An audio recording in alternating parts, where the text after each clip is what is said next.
नमस्कार दोस्तों, स्वागत है आपके आज की क्लास में। और आज हम कर रहे हैं प्रैक्टिस सेट नंबर 3, जिसमें आज के क्वेश्चन है 2011 की जनगणना के अनुसार उत्तराखंड में शिशु लिंगानुपात है। तो इसका राइट आंसर हो जाएगा ऑप्शन नंबर ए 890। इसी के साथ शिशु लिंगानुपात में सर्वाधिक लिंगानुपात अल्मोड़ा का है, जो कि 922 है। और सबसे कम पिथौरागढ़ का है, जो कि 816 है। ये शिशु लिंगानुपात है। इसके बाद वयस्क लिंगानुपात है उत्तराखंड का,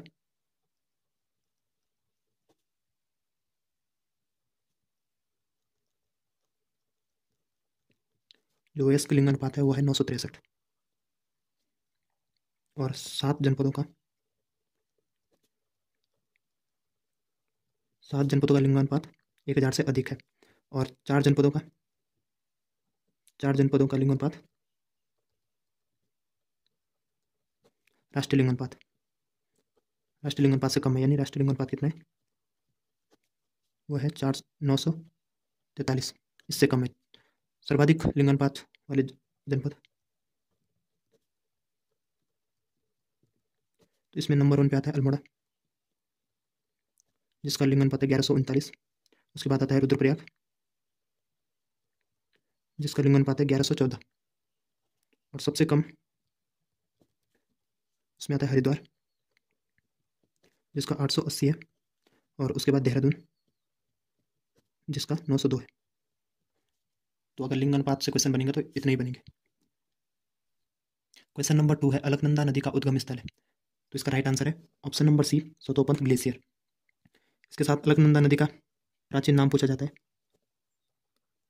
जो कि है विष्णु गंगा। और अलकनंदा नदी की लंबाई, जिसकी कुल लंबाई है वो 195 किलोमीटर है राज्य में। और सबसे अधिक जल प्रवाह वाली नदी है। जल प्रवाह, इसके साथ ये देवप्रयाग में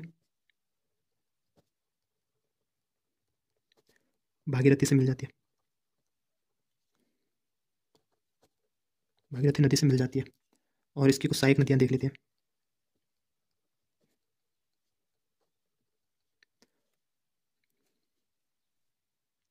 सहायक नदियां हैं, पहले सरस्वती है, ऋषिगंगा सेकंड। इसके साथ हेमगंगा इसकी सहायक नदी हो जाती है। इसी के साथ लक्ष्मण गंगा, पश्चिमी धौलीगंगा। और पश्चिमी धौलीगंगा जहाँ पे मिलती है उसे विष्णु प्रयाग कहते हैं। 5 प्रयाग भी इसी नदी के संगम पर है। इसी के साथ वृथी नदी इसकी सहायक नदी है। और नाबालिका नाबालिका नदी है। फिर नंदाकिनी। और जहाँ पे नंदाकिनी मिलती है उसे नंद प्रयाग कहते हैं।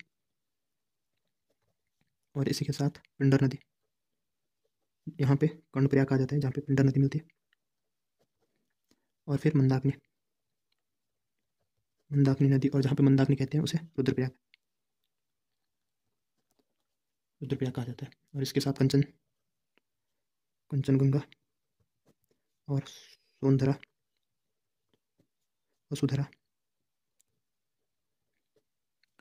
और अमृतगंगा,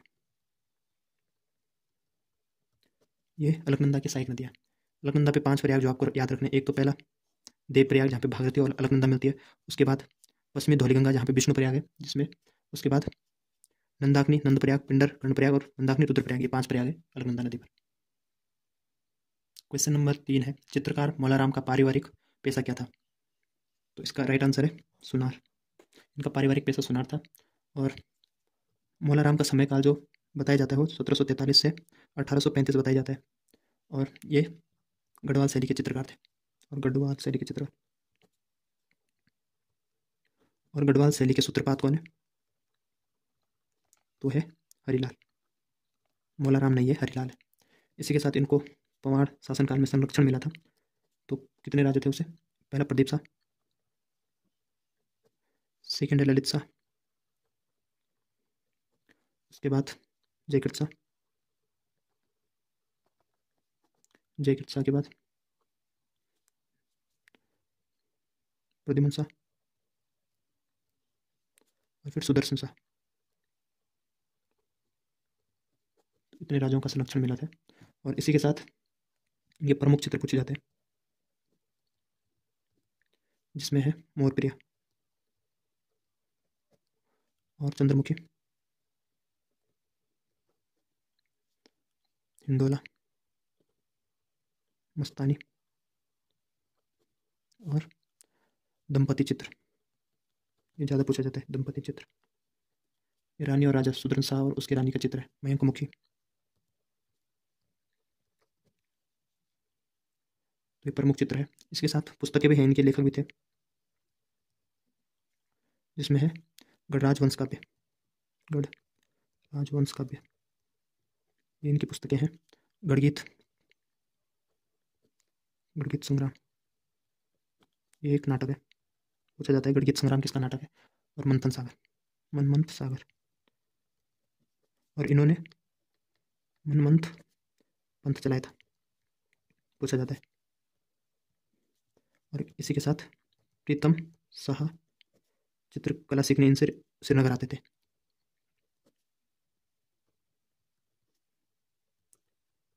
श्रीनगर आते थे।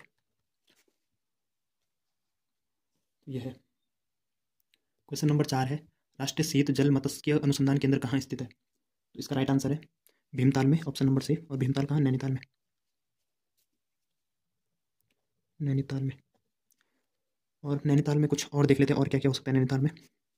सबसे पहले तो तरार, तरार अनुसंधान केंद्र,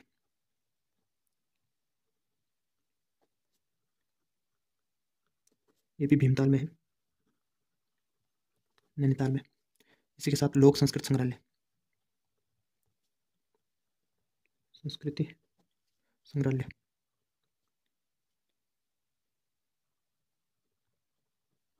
ये भी नैनीताल में है, खुटानी में।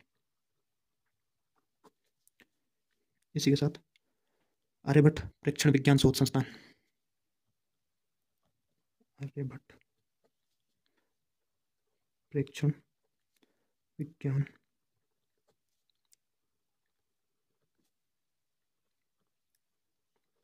संस्थान, जिसे शॉर्ट में एरीज भी कहते हैं। और ये भी नैनीताल में है,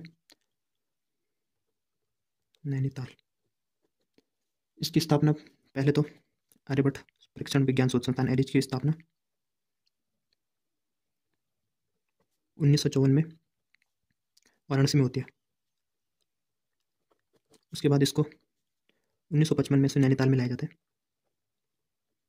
और इसके बाद इसे 1961 में शेर का डांडा, पहले शेर का डांडा में था, इसके बाद इसे मनोरमा पहाड़ी में लाया जाता है। अभी मनोरमा पहाड़ी में है 1961 से। क्वेश्चन नंबर 5 है, गूढ़ भूमि का अर्थ होता है। तो इसका राइट आंसर है ऑप्शन नंबर डी, मंदिरों को प्राप्त भूमि को गूढ़ भूमि कहा जाता है। इसी के साथ जो विद्वान ब्राह्मणों को प्राप्त होती है उस भूमि को कहा जाता है संकल्प या विष्णुप्रति, संकल्प या विष्णुप्रति। और इसके साथ जो वीरता प्राप्त सैनिकों को भूमि दी जाती थी उसे कहा जाता है रौत भूमि। और इसके साथ जो अधिकारी को भूमि दी जाती थी उसे कहा जाता है जागीर, जागीर भूमि। इसी के साथ अतोली भूमि, तोली भूमि,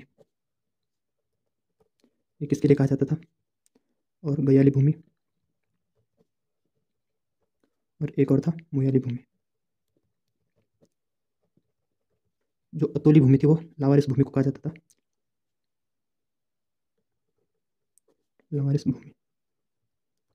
और जो गयाली भूमि थी भूस्वामी अधिकार छोड़ देता था। और जो मुयाली भूमि थी जिसका भूस्वामी मर गया हो, मृत्यु। तो भूमि से संबंधित कुछ क्वेश्चन है।